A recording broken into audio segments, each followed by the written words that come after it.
ఆగ్రహం వ్యక్తం చేస్తున్నారు. వారందరూ కూడా ఒక ఆందోళన కూడా నిర్వహించాలని భావిస్తున్నట్లుగా కూడా తెలుస్తోంది. Right, thank you so much for the information Shiva.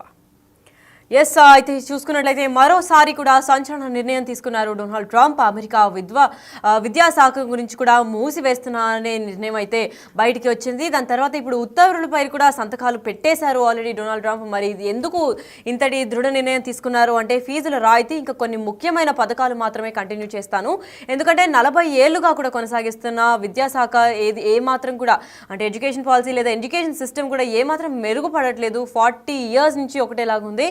And విద్యాశాఖ ద్వారా ఎలాంటి మేలు లేదంటున్నాడు ట్రంప్. అదే నేపథ్యంలో విద్యాశాఖ అధికారులను కూడా తిరిగి రాష్ట్రాలకు ఇవ్వాలని నిర్ణయించుకున్నారు. అదే నేపథ్యంలో ట్రంప్ నిర్ణయంపై మండిపడుతున్నారు అక్కడున్న డెమోక్రాట్లు కూడా.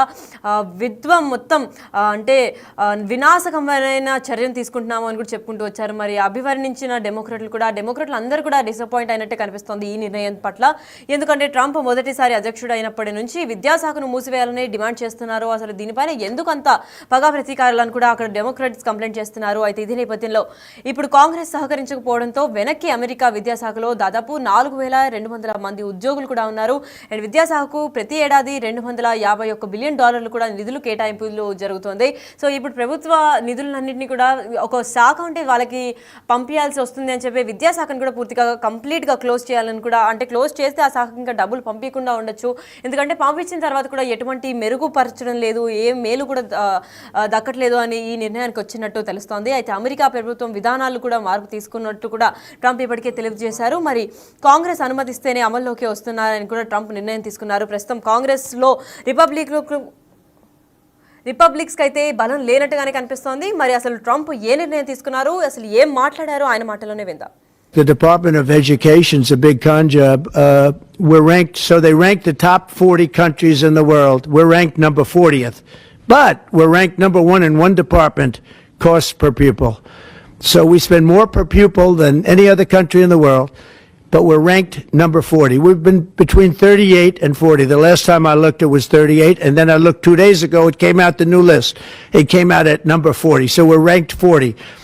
Norway, Denmark, Sweden, I hate to say it, China, as big as it is, it's ranked in the top 5. And that's a primary competitor. We're ranked number 40. So if we're ranked number 40, that means something's really wrong, right? And I say send it back to Iowa, to Idaho, to Colorado. Send it back to places that, and a lot of Indiana. You have a great new governor. You have a great senator that Jim Banks just got elected. You got great people. I'll tell you what, Indiana is going to be fantastic. We probably have 35, maybe 37 states that will do as well as Denmark, Norway, Finland, Sweden. They'll be just immediately. Look, the Department of Education.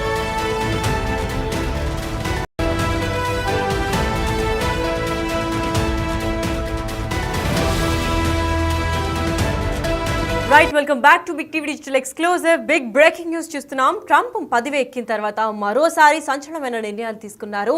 And ఇప్పుడు ప్రధానంగా విద్యాశాఖ పైన కూడా ఇది effect మొత్తం కూడా ప్రభావిస్తుంది అని కూడా చెప్పుకోవాలి. ఎందుకంటే ఇప్పుడు తీసుకున్న నిర్ణయం మొత్తం ఎడ్యుకేషన్ సిస్టమ్ని మొత్తం మార్చివేస్తున్నారు, అంతేకాకుండా ఆపేస్తున్నారు అన్న నిర్ణయం కూడా తీసుకున్నారు. ఇదే నేపథ్యంలో USAID అంటే USAID కూడా ఆపివేశారు. విద్యాశాఖ క్లోజ్ చేస్తున్నారన్న నిర్ణయం కూడా తీసుకున్నారు.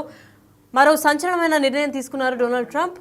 అసలు ఏమైంది, అమెరికా విద్యాశాఖను మూసివేస్తున్నారని నిర్ణయం ఎందుకు తీసుకున్నారు, అండ్ ఉత్తర్వులపై కూడా ఎందుకు సంతకాలు చేశాడు అన్న దానిపైన డొనాల్డ్ ట్రంప్ ఇంకా క్లారిటీ ఇవ్వాల్సింది ఉంది. మరి ఫీజుల రాయితీ, ఇంకా కొన్ని ముఖ్యమైన పథకాలు మాత్రం కంటిన్యూ అవుతూనే ఉంటాయి. కాకపోతే గత 40 ఏళ్లుగా కొనసాగిస్తున్న ఏమాత్రం కూడా మెరుగుపడడం లేదు అని కూడా విద్యాశాఖ ద్వారా ఎలాంటి మేలు లేదని చెప్పుకొచ్చాడు ట్రంప్. అసలు ట్రంప్ ఏం మాట్లాడాడు, ఎందుకు ఇలాంటి కీలకమైన నిర్ణయం తీసుకున్నారో ఆయన మాటలోనే ఒకసారి విందాం. Immediately, look, the Department of Education's a big con job. We're ranked, so they rank the top 40 countries in the world. We're ranked number 40th. But we're ranked number 1 in one department, cost per pupil.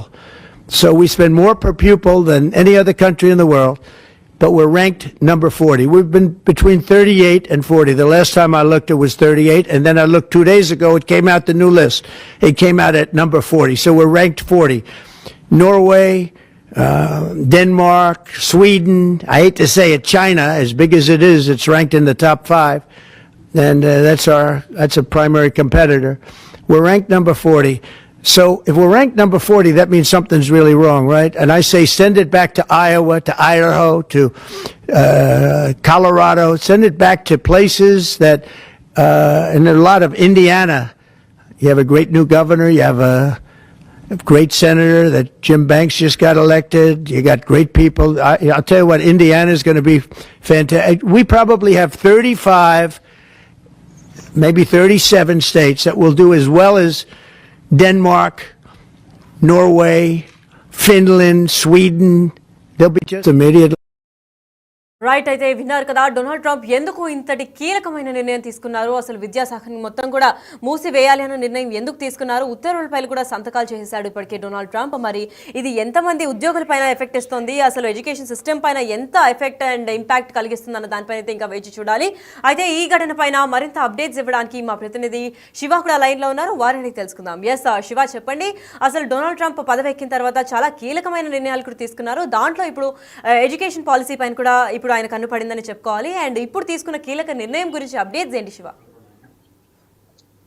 Donald Trump అధికారంలోకి వచ్చిన తర్వాత రెండోసారి అధికార పగ్గాలు చేపట్టిన తర్వాత కీలక నిర్ణయాలు, మరీ ముఖ్యంగా కఠిన నిర్ణయాలు తీసుకుంటున్నారని మనం ప్రధానంగా చెప్పుకోవాలి. మొదటి నుంచి కూడా ఇటు వీసాల రెన్యువల్కి సంబంధించి కానీ ఇతర దేశాలకు సంబంధించిన విదేశీయులను అక్కడి నుంచి పంపించేయాలనే నిర్ణయాలు తీసుకోవడం కానీ, టారిఫ్ విధించడం, మరోపు డోజు ఏదో ప్రభుత్వ ఉద్యోగులకు సంబంధించి కోత విధించే అంశానికి సంబంధించి డోజు డిపార్ట్మెంట్ ఆఫ్ గవర్నమెంట్ ఎఫిషియన్సీ అని ఒక కమిటీని ఏర్పాటు చేసి ఒక దానికి సంబంధించి ఎలన్ మస్క్ దానికి అధికార పగ్గాలు ఆయనకు అప్పచెప్పడం, ఇటువంటి అనేక కఠిన నిర్ణయాలు తీసుకున్నారు. దాంట్లో విద్యాశాఖకు సంబంధించి కూడా ఇప్పుడు మరో కీలక నిర్ణయం తీసుకున్నట్టు తెలుస్తుంది. విద్యాశాఖ మొత్తాన్ని పూర్తిగా తీసివేయాలని ఒక కఠిన నిర్ణయం తీసుకున్నారు. దానికి సంబంధించి నిన్న వైట్ హౌస్లో జరిగిన సమావేశంలో విద్యార్థులతో ఒక సమావేశాన్ని ఏర్పాటు చేశారు. ఆ సమావేశంలో వారితో మాట్లాడిన తర్వాత విద్యాశాఖకు సంబంధించిన ఫైల్ పైన ఆ విద్యాశాఖను ఎత్తివేస్తున్నట్లు కూడా సంతకం చేసినట్టుగా కూడా అధికారికంగా కూడా ప్రకటించారు. దీనికి సంబంధించి ప్రధానంగా విద్యాశాఖకు సంబంధించి తీసుకున్న నిర్ణయాల్లో ఏదైతే ఉద్యోగులు కానీ ఇక విద్యాశాఖకు సంబంధించి అనుకున్నంతగా ప్రాఫిట్ సంబంధించి దానికి సంబంధించి ఎటువంటి యూజ్ లేదు విద్యాశాఖ వల్ల అనే ఒక నిర్ణయం అనేది, అభిప్రాయం అనేది ట్రంప్ వెల్లడించారు. ఏదో ఎన్నికల జరిగే సమయంలో కూడా, అంటే ఎన్నికల ప్రచారంలో కూడా ఓటింగ్కు ముందు కూడా ఈ విద్యాశాఖను తీసేస్తామనేది కూడా ఆయన ఒక ప్రకటన కూడా గతంలో ఎన్నికల ప్రచారంలో ఒక హామీ అయితే ఇచ్చారు, ప్రచారంలోకి తీసుకొచ్చారు. అధికారంలోకి రాగానే దానికి సంబంధించి ఇప్పుడు విద్యాశాఖ మంత్రిగా ఉన్న లిండ్ మెక్మాన్ ఈ నిర్ణయాన్ని వెల్లడించినట్టు కూడా, అంటే గతంలో ఏదైతే నిర్ణయం తీసుకున్నాం కాబట్టి దాన్ని ఇప్పుడు ఇంప్లిమెంట్ చేస్తున్నామంటూ కూడా లిండ్ మెక్మాన్ విద్యాశాఖ మంత్రి తెలియజేశారు. అంటే దీంట్లో ఏదైతే విద్యాశాఖకు సంబంధించి ట్రంప్ అధికారం చేపట్టే టయానికి 4100 మంది విద్యాశాఖలో అధికారులు, ఉద్యోగులు ఉన్నారు. అదే సమయంలో స్వచ్ఛందంగా కొంతమంది పదవీ విరమణ పొందేందుకు 600 మంది ముందుకు వచ్చి పదవీ విరమణ చేశారు. అయితే ఇప్పుడు ఉన్న వారిలో కూడా కొంతమందిని ఉద్యోగాల నుంచి కోత విధించాలని ఒక నిర్ణయం కూడా తీసుకున్నారు.